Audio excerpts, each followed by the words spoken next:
In one of the most significant studies on totalitarianism, Hannah Arendt, in The Origins of Totalitarianism, wrote that the totalitarian movements of the 20th century, in their quest to gain power, could not achieve their aim through terror alone, as the masses could only be won over by propaganda.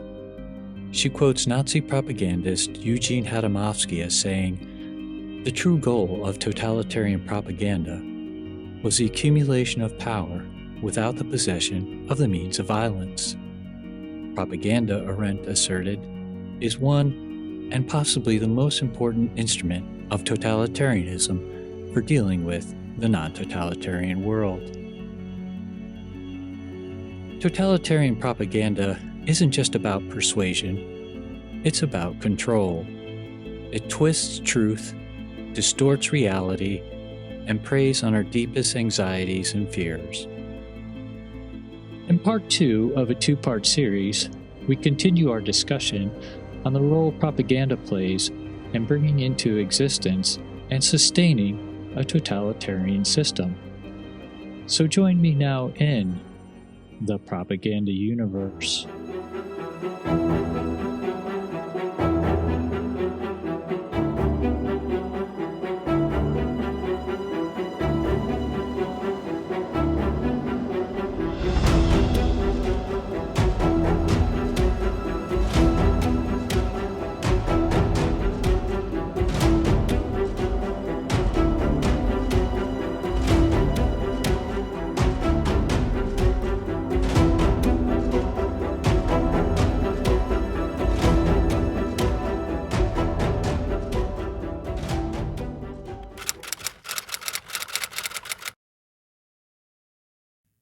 In part 1 of this series, we discussed the relationship between power, propaganda, and totalitarianism, the aims of totalitarian propaganda, and the techniques that are used. In this episode, we cover who is susceptible to totalitarian propaganda and how it poses a threat to democracy. Who is susceptible to the propaganda of a totalitarian movement? Vaclav Havel writes that totalitarianism happens only because there is obviously, in modern humanity, a certain tendency towards the creation, or at least the toleration, of such a system. There is obviously something in human beings which responds to this system, something they reflect and accommodate, something within them which paralyzes every effort of their better selves to a revolt. Human beings are compelled to live within a lie, but they can be compelled to do so only because they are in fact capable of living in this way. Therefore, not only does the system alienate humanity, but at the same time alienated humanity supports this system as its own involuntary master plan, as a degenerate image of its own degeneration, as a record of people's own failure as individuals. Hannah Arendt. Totalitarian movements depend on the specific conditions of an atomized and isolated individuals. They demand total, unrestricted, unconditional, and unalterable loyalty of the individual member. Such an individual derives his sense of having a place in the world only from his belonging to a movement, his membership in the party. The chief characteristic of the mass man is not brutality and backwardness, but his isolation and lack of normal social relationships. It is only natural that these masses, in the first helplessness of their new experience, have tended toward an especially violent nationalism. Aldous Huxley. Hitler made his strongest appeal to those members of the lower middle classes who had been ruined by the inflation of 1923 and then ruined all over again by the Depression of 1929 and the following years. The masses of whom he speaks were these bewildered, frustrated, and chronically anxious millions. Hitler believed that the masses were incapable of abstract thinking and uninterested in any fact outside the circle of their immediate experience. Their behavior is determined not by knowledge and reason, but by feelings and unconscious drives. To be successful, a propagandist must learn how to manipulate these instincts and emotions. To make them more mass-like, he assembled them in vast halls and arenas where individuals could lose their personal identity, even their elementary humanity, and be merged with the crowd. Assembled in a crowd, people lose their powers of reasoning and their capacity for moral choice. Their suggestibility is increased to the point where they cease to have any judgment or will of their own. They become very excitable. They lose all sense of individual or collective responsibility. They are subject to sudden excesses of rage, enthusiasm, and panic. In a word, a man in a crowd behaves as though he had swallowed a large dose of some powerful intoxicant. The crowd-intoxicated individual escapes from responsibility, intelligence, and morality into a kind of frantic animal mindlessness. Joost Meerloo. If the complexity of a country's political apparatus makes the individual citizen feel powerless, confused, and useless, if he has no sense of participation in the forces that govern his daily life, or if he feels these forces to be so vast and confusing that he can no longer understand them, he will grasp at the totalitarian opportunity for belonging, for participation, for a simple formula that explains and rationalizes what is beyond his comprehension. To the degree that the individual is made an object of constant mental manipulation, the degree that cultural institutions may tend to weaken intellectual and spiritual strength, to the degree that knowledge of the mind is used to tame and condition people instead of educating them, to the degree does a culture itself produce men and women who are predisposed to accept an authoritarian way of life. The man who has no mind of his own can easily become the pawn of a would-be dictator. When a dictator's deep neurotic needs for power also satisfy some profound emotional need in the population of his country, especially in times of misery, he is more easily able to assume the power for which he longs. To answer the question as to who is susceptible to totalitarian propaganda, we all are.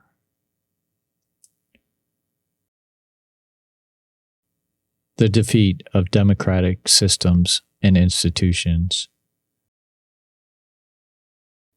Aldous Huxley. The survival of democracy depends on the ability of large numbers of people to make realistic choices in the light of adequate information. A dictatorship, on the other hand, maintains itself by censoring or distorting the facts and by appealing not to reason, not to enlightened self-interest, but to passion and prejudice, to the powerful hidden forces, as Hitler called them, present in the unconscious depths of every human mind. Hannah Arendt.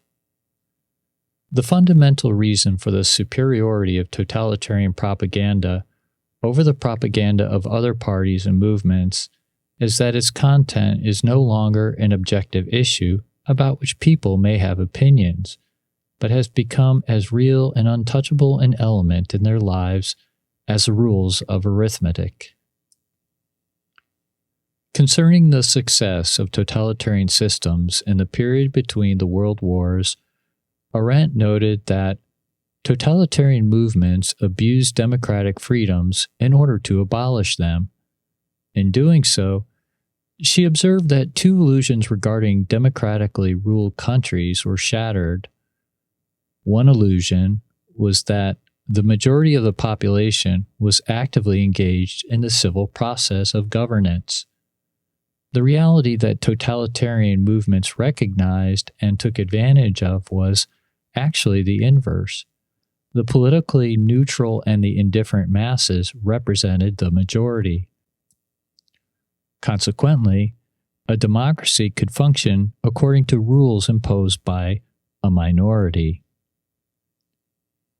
Related to the notion that the majority of the masses were indifferent to governance, Arendt claims that democratic governance had rested as much on the silent approbation and tolerance of the indifferent and inarticulate sections of the people as on the articulate and visible institutions and organizations of the country. Thus, when the totalitarian movements insinuated themselves in the legislatures, they convinced the population that the legislatures were a sham and did not reflect the realities of the country. Effectively, this undermined respect for and confidence in democratic governance. Concluding thoughts. Hannah Arendt. The seizure of power by a totalitarian movement is never an end in itself, but only the means to an end. The goal of the movement is to perpetuate its existence by continued organization of people into its framework and to keep them in motion. It is in the moment of defeat that the inherent weakness of totalitarian propaganda becomes visible. Without the force of the movement, its members cease at once to believe in the dogma for which yesterday they were still ready to sacrifice their lives. The moment the movement, that is, the fictitious world which sheltered them, is destroyed, the masses revert to their old status of isolated individuals.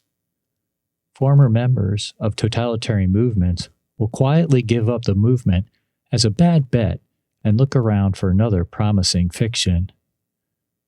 Wherever totalitarianism has ruled, Arendt wrote, it has brought destruction and destroyed the essence of man. Aldous Huxley. Hitler was exploiting the secret fears and hopes, the cravings, anxieties, and frustrations of the German masses. By systematically manipulating these hidden forces, Hitler induced the German masses to buy themselves a Führer, an insane philosophy, and the Second World War. George Orwell. A society becomes totalitarian when its structure becomes flagrantly artificial. That is, when its ruling class has lost its function but succeeds in clinging to power by force or fraud. Joost Meerloo. Totalitarianism embodies the quest for total power, the quest of a dictator to rule the world. The words and concepts of socialism and communism may serve like democracy as a disguise for the megalomaniac intention of the tyrant. The tyrant or dictator is not only a sick man, he is a cruel opportunist.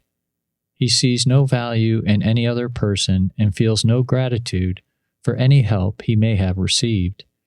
He is suspicious and dishonest and believes that his personal ends justify any means he may use to achieve them.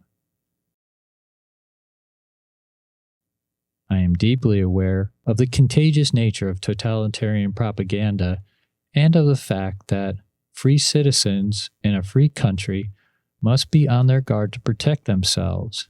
We must learn to fight these dangers in democratic ways.